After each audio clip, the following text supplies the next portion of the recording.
You can also apply a little bit more pressure by just sinking your hips down towards your heel, if you want to increase the pressure on the ball. If you don't do that. And just work through each couple of centimeters, clear it out, make it feel better than it was when you first got to it, and then move down the shin.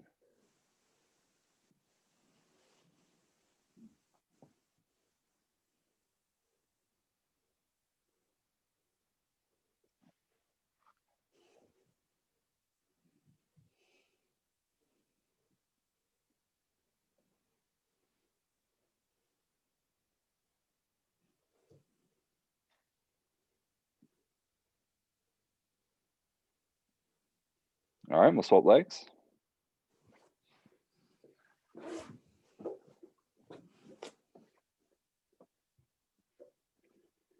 Again, just starting just south of your knee, where the muscle begins, and then just getting that pressure onto there. Tense the muscle and relax it, or increase the pressure and let it kind of push the muscle away from the shin bone.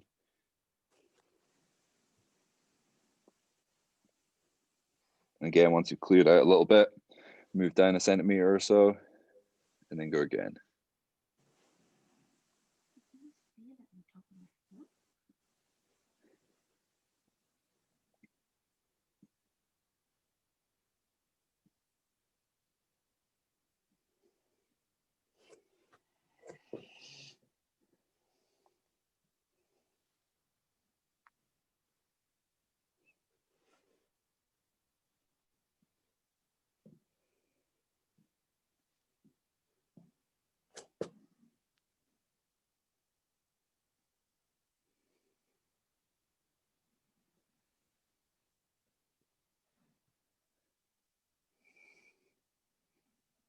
Feels like a fuzzy kind of one, this one.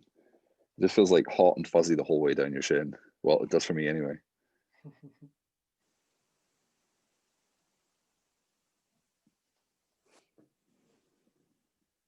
Sharp pain.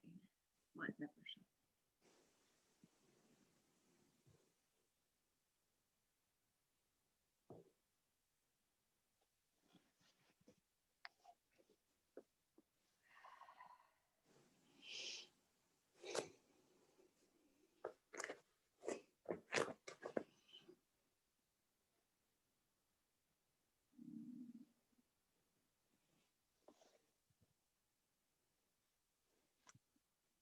And you can kind of keep going all the way down to right down at the side of the ankle bone. Some of you might find that some of the stuff down here gets a little bit hotter.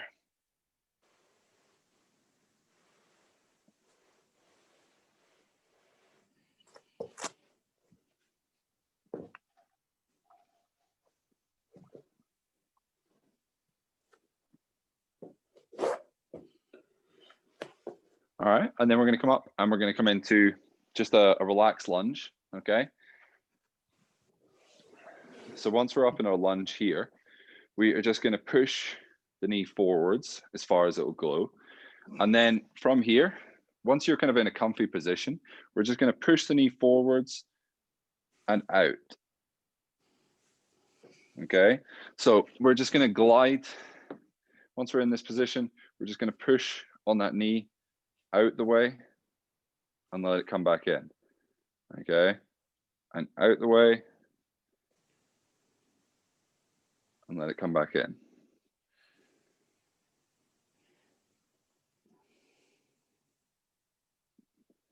And what we're going to try and do is just try and increase the amount that we can drive that knee forward and out.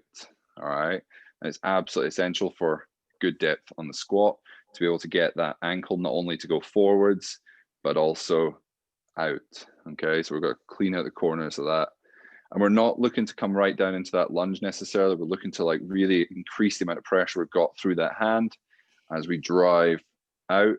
Don't matter if your heel comes up a tiny little bit, as long as we're getting the pressure through the front of the ankle and the knee coming out to the side and just driving through the ball of the foot and just trying to close this angle here between the top of our foot and our shin. And out.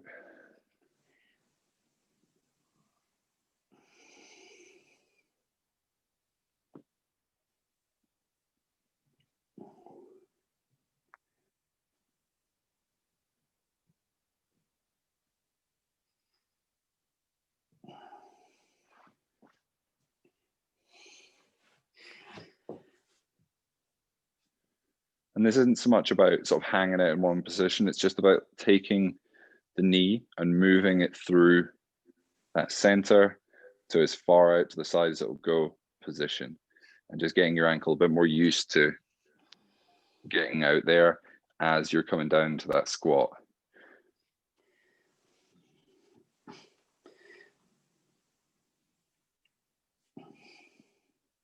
And just keep moving that knee from middle to outside.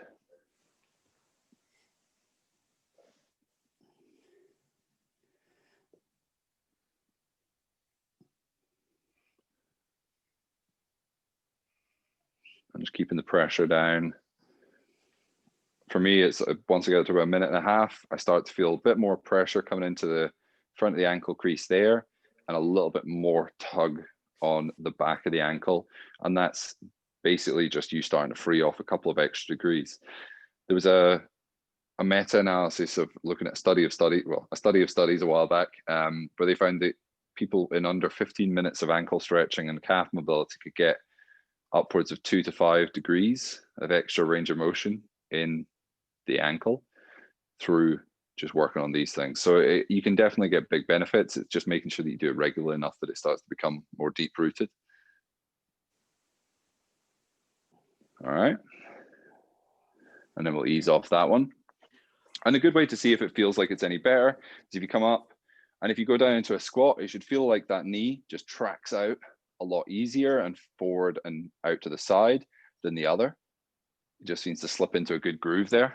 Okay, and that's really what you want to find. Okay, and if you were going to look at that more empirically or like test it a little bit more, what I would do is I would find yourself a vertical wall, set your toe up.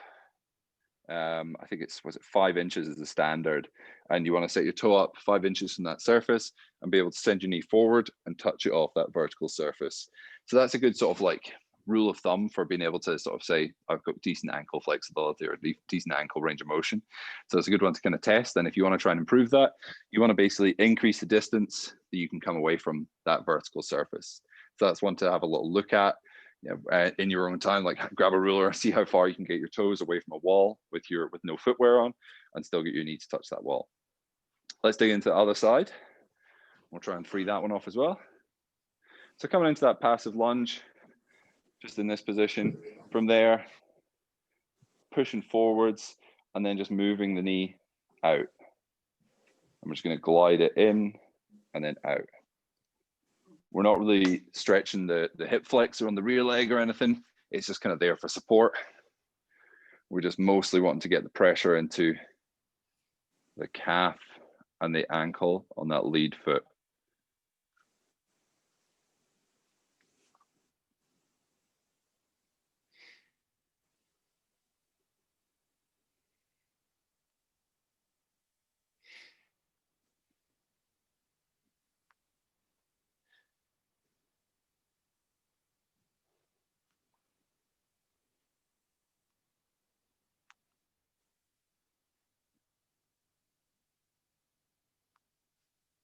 Side is so much more flexible than the other. Yeah.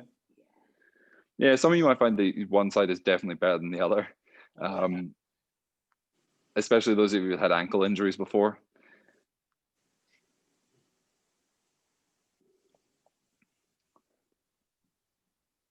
Sophie, have you got through all that rocky road yet? No, we've still got most of it. We're getting like half a walk a day in. If anyone wants to come round and have some, they're more than welcome. I would just start ferrying it next door to the chef next door. Just get him to start to eat it. Might help him recover his broken leg. Yeah, you never know. Just make up a study that it heals legs quicker. Yeah.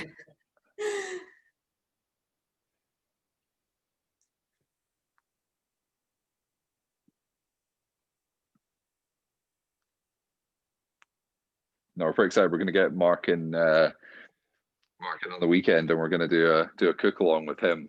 Because it'd be just interesting to kind of like have a chef kind of teach you how to cook a dish instead of just following the BBC Good Food for one recipe and then going, that'll be about right. Very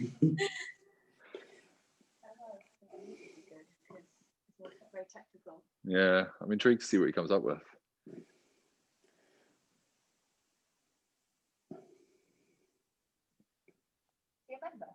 Yeah. And just keep pushing the knee out to the side, taking it to the center, and then push it out. And just really get into that out, basically the outside corner. If you're thinking about the ankle there, we're looking to really push into this part here and try and free up some more range of motion in this.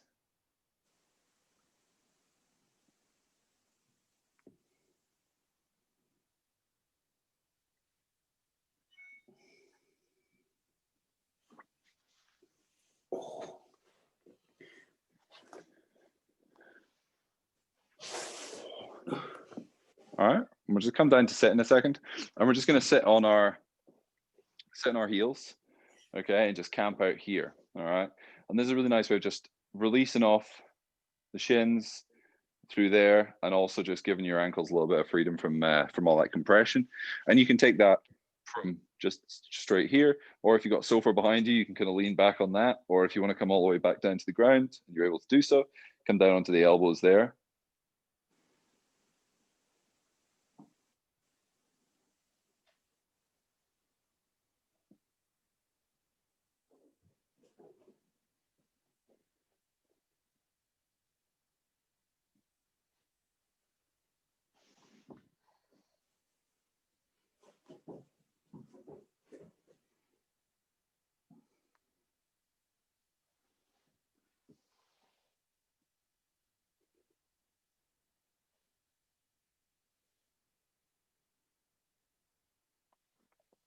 And if you're using the sofa, it's quite nice that you can kind of just start to move a little bit further away and just kind of lay back.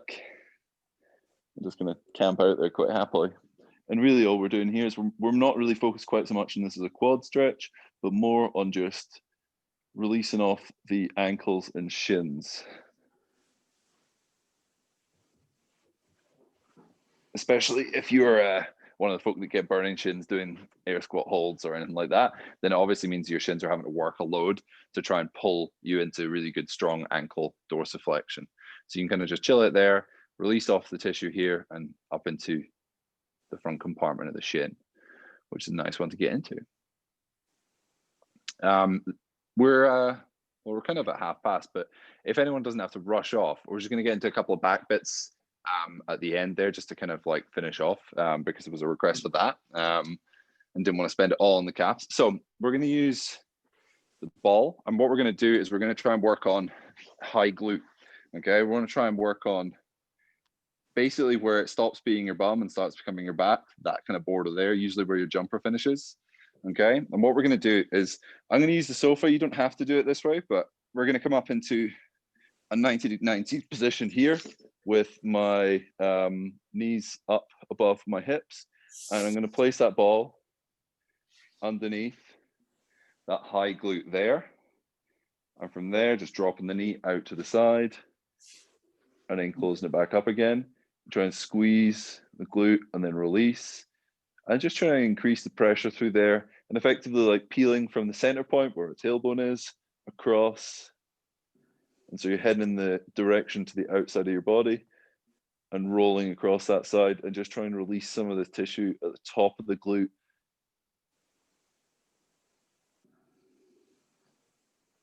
And just having the heels up on the sofa is a really nice way of getting into that flexed hip position without really having to do too much work. And if you find a bit that's particularly bad, just try and relax the knee down to the side on that spot. Squeeze your bum and then release. And you'll find anywhere between, you know, being completely back flat to the floor and then just turning out to the side so that your leg comes down closer to the ground, working all the way across there.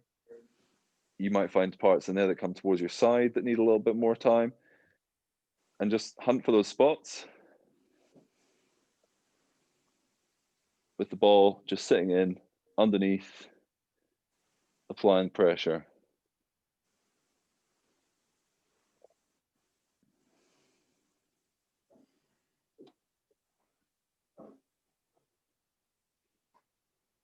And then once you found that spot, roll back up, coming up to that 90-degree position, and then just rolling across the tissue, going through a nice rotation there. And then once you've rolled through a section, maybe move it up a centimeter, up your back or up towards your back, and then just roll down through again.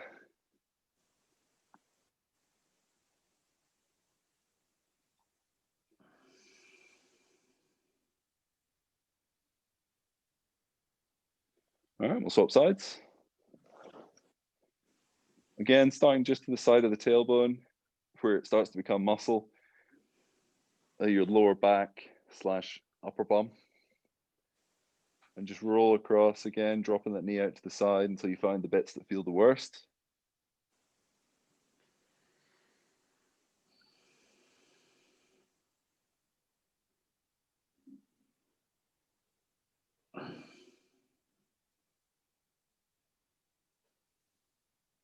Again, once you find those tight spots, squeeze the muscle and then relax it. And you're just thinking every time you contract that muscle, you're pushing it back against the ball. And then every time you relax it, you're just letting the ball sink deeper into the muscle tissue.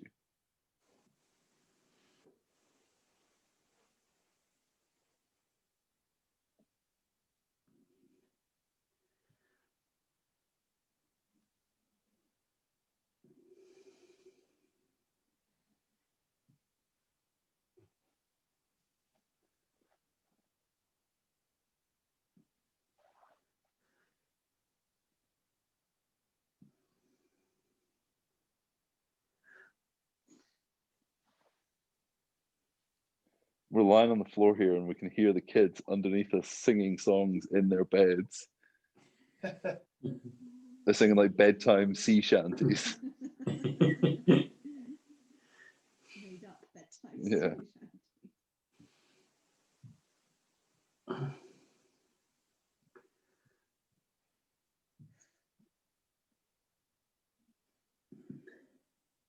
All right, and then we'll pop off from there. And then just to finish up, last move, we're going to just do a twist. All right, so we're just going to get a little bit of a twist on the back. So from lying down, I'm going to come further back actually. From lying down here, if I put my arms out to the side and across, from there, I'm just going to bring my right leg up and across my body.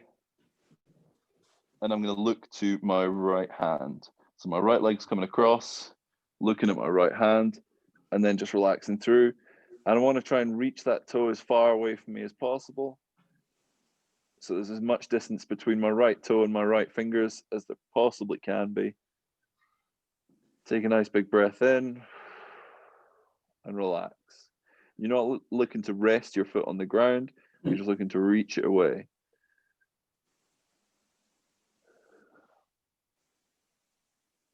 Create as much distance between that toe and your fingers as you can. So you get a nice big twist through there, and we're just going to take in 15 breaths, nice big breaths in that position. Once we've done 15 breaths on that side, we'll then swap to the other side. So we're just going to hold there, and every time you feel like you get a bit more release and the foot comes lower down, just reach it further away, all right, and just increase the twist through the spine.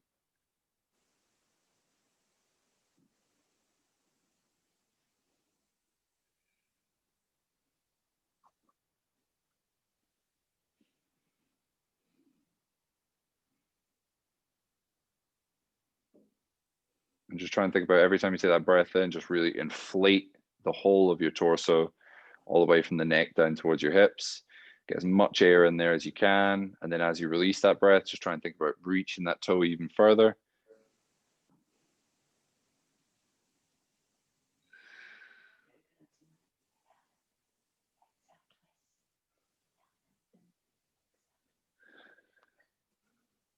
Izzy's muttering yoga lingo in my ear.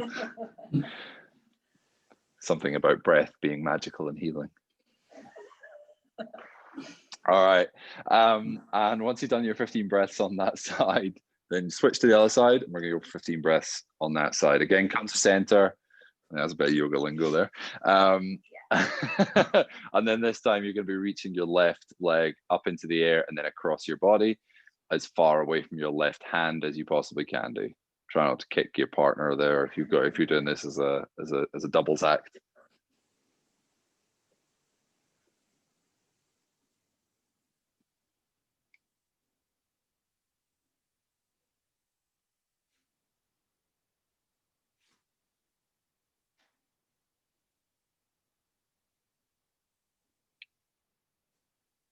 Make a leg as long as possible, reach it as far across as you can.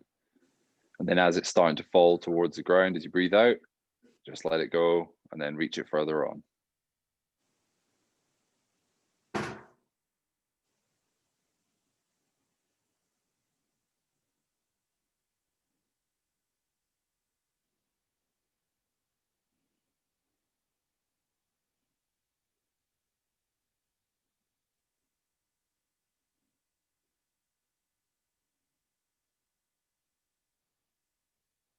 You can also try and reach your hand further away as well as reaching that leg further away.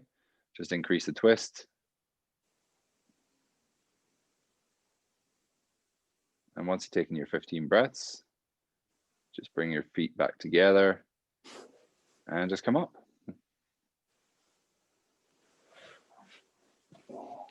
Nice work, guys. Awesomes. All right, so we did some work on shin compartments, medial and anterior. Wait, yeah, this looks reversed on the screen. And then we did some work on the calves and ankles and then getting into some twists there. Well done, guys. I'll post this up in the group if anyone wants to redo any of the elements at all. I think I missed a couple of minutes at the beginning of recording, but we'll see if it comes out. We'll never know. Hope everyone has an awesome evening, and it was good to see you all. Thanks, Rory. Thanks very much, Rory. Rory. No worries, guys. Rory, Good to thank see you you all. all. See ya. Bye-bye.